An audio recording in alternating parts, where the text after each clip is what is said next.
जय माता दी। आज मैं एक गारी गीत गाने जा रही हूँ। अच्छा लगेगा तो लाइक शेयर कमेंट जरूर करना।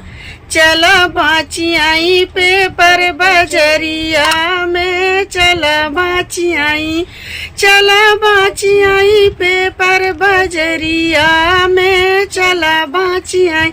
अरे समधी का दीदी के मिली गए यार, उनका काट लियल गाल, उनके भाई नंद लाल, उनका नाम अच्छे लाल। चला बाची आई, चला बाची आई पेपर बजरिया में, चला बाची आई, चला बाची आई पेपर बजरिया में, चला बाची आई। दुल्हे के दीदी के मिली गए यार, उनके काट लिया लहंगा, उनके नाम अच्छे, उनके भाई नंद लाल, उनका नाम अच्छे लाल। चला बाची आई, चला बाची आई पेपर बजरिया में, चला बाची आई।